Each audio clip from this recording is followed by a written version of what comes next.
everyone, my name is Malia Diozzo and I am the Data Analysis and Visualization Librarian here at UNB Libraries. Today we are going to take a look at how to analyze the CDC's data on tobacco use in the US from 1995 to 2010. Once the data has been analyzed, we will try to use it to answer a few related questions. First, let's download our dataset.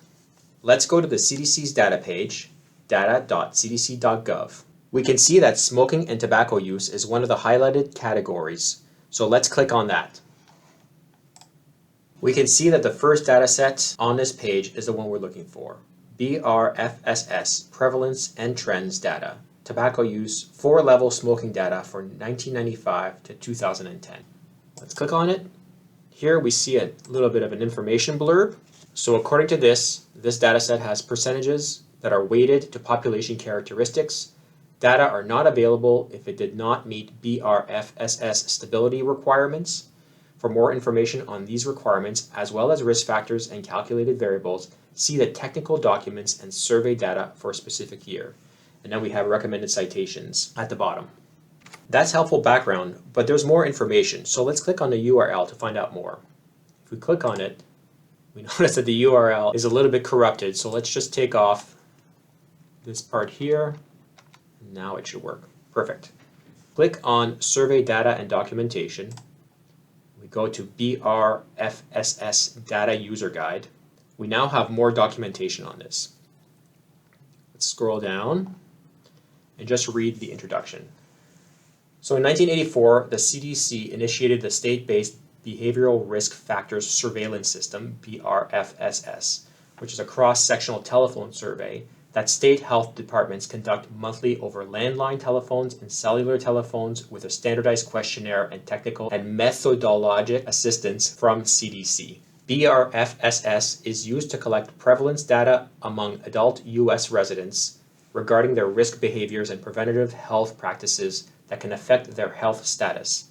Respondent data are forwarded to CDC to be aggregated for each state, returned with standard tabulations, and published at year's end by each state.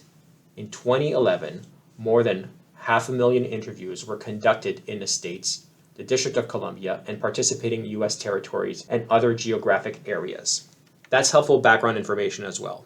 And we note that there's more information here about survey protocol, the sampling design, and so on and so forth. So this is very interesting information that we can peruse.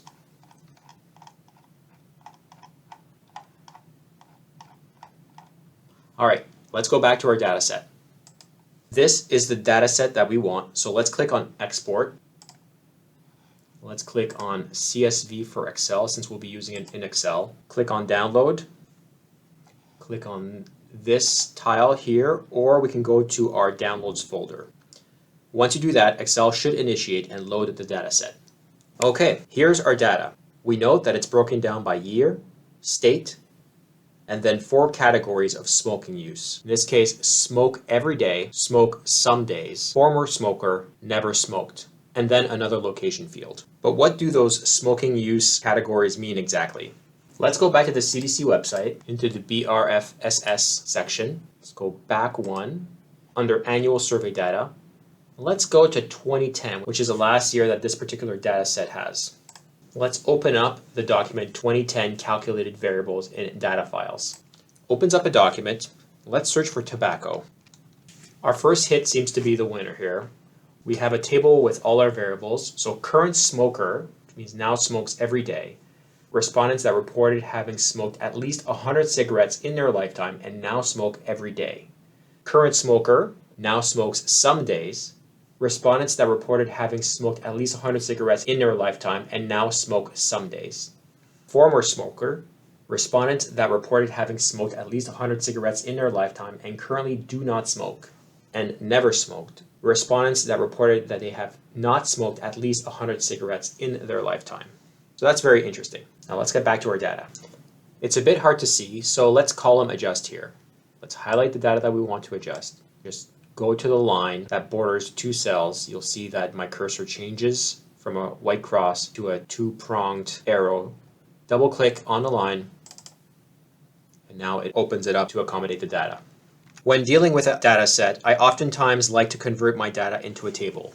To do so, just click anywhere on a data, press Control A to get all the data, Control T to convert to a table. My table does have a header, so we'll keep this section clicked on, then simply press OK. Now my data has been converted into a table. I can see that some of the text has been wrapped, so we'll fix that as well. We'll go to the Home tab, and then we'll just wrap the text once and unwrap it. That unwraps everything. I'll column adjust again. Perfect. This is a fairly big data set. If we press Control down, we note that it's 877 rows. Also note that because we converted our data into a table, automatically get the freeze pane function at the top row. You can see that year, state, smoke every day, all are prominently showed at the very top. So we don't even have to freeze pane the first row, which is a nice side bonus of having a table. Let's go back up, just press Control up arrow, and we're all the way to the top. Great. The data is organized in a way that's not intuitive, at least not intuitive to me. So let's sort it. Let's sort it by year and then by state. To do so, let's just press Control All again to get all the data. Click on Sort and Filter here. And we'll go Custom Sort. We'll see Sort by year, and then we'll add another level, Sort by state. Press OK. That's better. Okay, now we're ready to start analyzing our data. First, let's start by calculating descriptive statistics like we did in the first tutorial. Let's do it for the first year, 1995, and then the last year, 2010. To do so, remember we go to the Data tab, and we go to Data Analysis, which should be already installed. We want descriptive statistics, perfect. The input range should be everything in the smokes category that has to do with 1995. So we'll just drag this down. 1995. Actually, I don't think I've included my header, so I'll include that. Perfect. Labels are in the first row. That's correct. The output data, we'll just put it right next to our data set for now, right here. And we'll just want the summary statistics. Press OK. There, we'll just adjust the columns. And now we have our summary statistics for 1995. Let's do this again for 2010. We can filter out everything but 2010, which is a nice feature. The filter function comes along with the table settings, so that's another reason to have the table settings. Now we go back to our data analysis, descriptive statistics, press OK. And in this case, our data won't have labels because if we include the labels, which is at the top of the range, then it'll include all the data sets, including all the other years. We don't want that. So we'll include just the data, tell it that it doesn't have a label, don't want confidence level, we just want summary statistics. And we will want it at I, just like the other one, maybe 20 rows down from our data set for 1995. Press OK. Now, if we unfilter our data set, we go all the way to the top, we have the data for 2010 right here. Let's take a look at the data output and try to understand what it is telling us. Not a lot really. There's a lot of noise here and there are tidbits of interesting information, but it's not super clear where we should be focusing our attention. Let's try a different approach. Let's try visualizing part of the data set. In this case, the 2010 Smokes Everyday series. So we'll go back to our data set. Again, we'll filter for 2010. And we'll just take Smoke Everyday data series, state and a year, copy it, and we'll paste it in another worksheet. Home, paste. And I'll adjust the columns. Great. Note that the formatting has been taken from the table, but this is actually not a table. It just has the format of a table, so don't be fooled. So let's select our data. We want state and smoke every day. So we'll go control down, and we'll go to the Insert tab, column chart, and the first one. Let's make this a little bit bigger. Okay, this is helpful, but maybe if we sorted it, it would be even more helpful. So let's sort it by the third column. Go to Sort, Custom Sort, and by the Smoke Every Day. We'll go largest to smallest, and now all our states are sorted in descending order. So here we see that West Virginia has the highest rate in the Smoke Everyday category in 2010, and the Virgin Islands have the lowest. Still, if we wanted to include all four categories, this visualization would get pretty busy and difficult to interpret. Let's see if there's another way. Let's try to build a frequency table. That's basically a table that shows how many times a value occurs in the dataset. And a classic way to visualize a frequency table is by creating a histogram. So let's go back to our 2010 Smokes Every Day series. The percentages are what we would like to capture in the frequency table and histogram. In order to create a frequency table and histogram for this data series, we'll need to bin the data, or group them in bunches. I like to look at the maximum and the minimum values to give me a sense of what the bin sizes and quantities should be. The minimum is 3.6 and the maximum is 23.2, so I would likely gravitate to putting the minimum bin at 0 and the maximum at 24 or 25. 24 would divide nicely in 2, 3, or 4. 25 would divide by 5. It's up to you to figure out how many bins you would like. If you want to be more granular, you can go with 12 bins of 2 and max out at 24. If you'd like to have less bins, you could go with 5 bins of 5 and max out at 25. Let's go with the latter in this case. We'll need to input our bin choices somewhere on this sheet. Let's go right here. Just tag it, bins, 0, 5, 10, 15, 20, and 25. Great. Now let's click on a data tab and go back to our data analysis toolpack at the right of the ribbon. This time, select histogram, press OK. For the input range, select all of 2010 data for Smoke Every Day. For the bin range, select our bin elements here. We could have the output range show up on this sheet or another sheet. Let's keep it at new worksheet. And let's select chart output to create a histogram as well. Press OK. And here is our histogram and the frequency distribution table. We can clean up this histogram by adjusting the gap width to 0. Simply click anywhere on the column chart themselves, right-click, Format Data Series, and the gap width, let's reduce that to 0. Great. You can also remove the borders, click on the bucket, borders, no line. Great. Let's add data labels to this. Right-click on the column charts themselves, add data labels. Great. Because we have data labels, we don't necessarily need the y-axis anymore. So we can remove those elements as well. And the legend is pretty useless at this point, so we can remove that as well. Terrific. While I think a title is an important feature of a data visualization, in this case, it's not really being very informative. So for now, I will just eliminate it. Great. By looking at the histogram, we can see that the distribution is quasi-bell-shaped. So far, we've taken a snapshot approach to our data. We've mainly looked at 2010 data as a moment in time.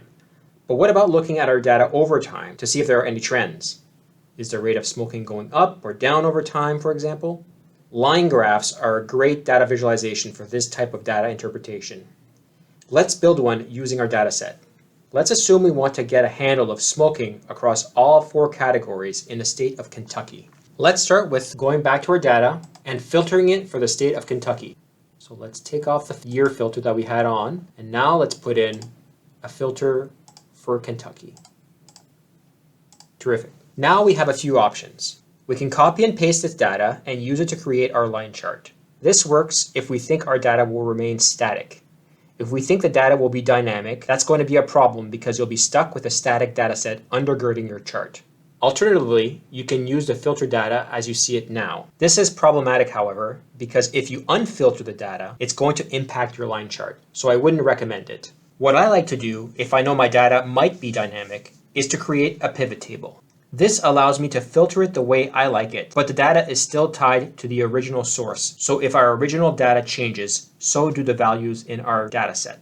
Since we've already used static data, remember copy and paste in the first example, and that filtering data directly is not recommended, let's create a line graph using a pivot table. So just like we did in the previous tutorial, let's click anywhere on the table, insert, pivot table, table range, this is table 1, new worksheet, press OK. Great. This is the seed of our pivot table. Now let's put the years in the rows. You can see that our pivot table has now been altered to include all the years in our data set. Let's include Smoke Every Day in the values. Great. This is being represented in the pivot table. Notice that the values are being summed, which in this case is fine because there's only one value per year. And let's put the state as the filter. Remember, we are interested in Kentucky in this case. So you can see at the top of the pivot table, there's now a state and a drop-down menu to filter it. Go to it, we can now choose which state we want to include. At the bottom here, we can see select multiple items. So if we want to select several states to create a grouping like New England states or Pacific Northwest, for example, we could do it using the multiple items. Clicking here and then just selecting the states that we wanted to include. If we did that, however, we'd have to be mindful of the data. Right now, the data is being summed. If we wanted to incorporate several states in our pivot table, we would probably want to use the average function rather than the sum function. In this case, we're only interested in one state, so we can deselect that and select Kentucky. Press OK. Here is Kentucky. We'll just right-size these columns. Great. What if we want to include all the categories of smoking? We can do that easily.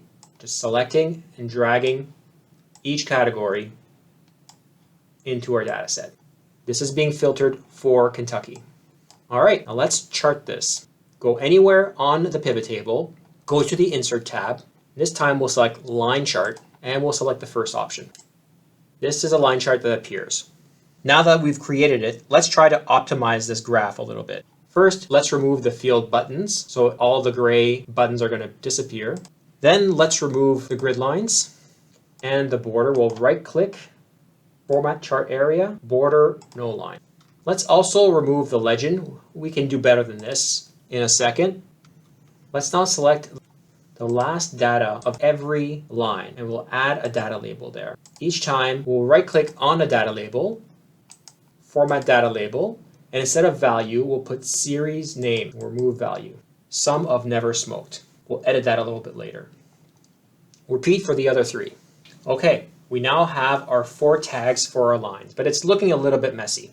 First, let's work on the actual tags themselves. They refer back to these tags over here, so let's alter them.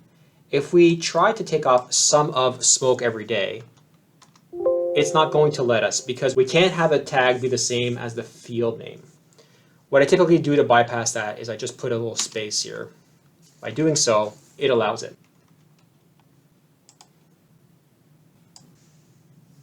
Great. Oh, I'm not sure what happened here. Let's do it again. Add data label, format data label, series name. Let's remove the other two. Okay, you still can't read the labels very well. So what I like to do is click on the actual chart. You can see that there's an inner chart, and I'm just going to drag that out so that the text can be seen properly. Great. Now the reader can see which line refers to which tag in a much more intuitive way than the legend would have shown. Notice that by reducing the footprint of our actual chart, we can't really see the labels on the x-axis very well. So let's increase the size of our total chart in order to fit them back in. Terrific. Again, if we knew what we want to say about the data, we could also work on align colors. I'm not a huge fan of this particular color palette to begin with, but we could work with the colors to accentuate what we were trying to say. We could also work with the thickness of the lines to create more of a visual effect. Finally, we would also want to include a title and possibly a subtitle that explains our main points to our audience. But for now, let's leave it as is. Looking at this data visualization, can you spot any trends? Are there data series that are going up over time, down over time, staying constant? Sometimes it's hard to see when they're grouped together like this. So let's take a look at them in isolation. So let's go back to the pivot table. Do that. And let's remove all the values element except for smoke every day.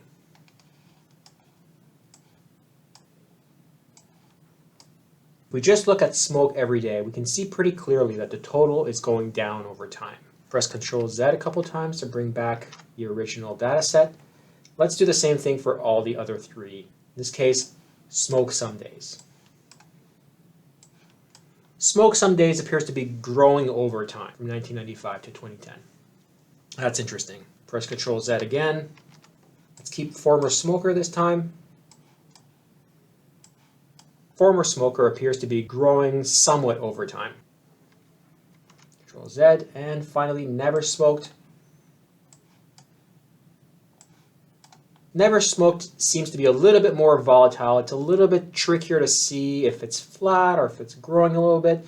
A trick that I usually do in this case is I just click on the line, right click, and add a trend line, a linear trend line in this case. And we can see that the trend line is slightly rising, which indicates that over time, this data set appears to be rising somewhat. Okay, let's Control Z again. All right, back to our original data. So this is it. This is how you create a series of line charts based on a state filter. Remember, we were looking at Kentucky, but we can just as easily look for California. The data will change, and so will the chart, because everything now is connected. So if we wanted to Connecticut, same thing. Which is kind of handy if we wanted to get different glimpses of the data. Let's go back to Kentucky and press OK. Terrific. That should do it for this tutorial and this series as well. Like always, I hope that this was helpful. Thanks for watching, and best of luck in the rest of your studies. Bye for now.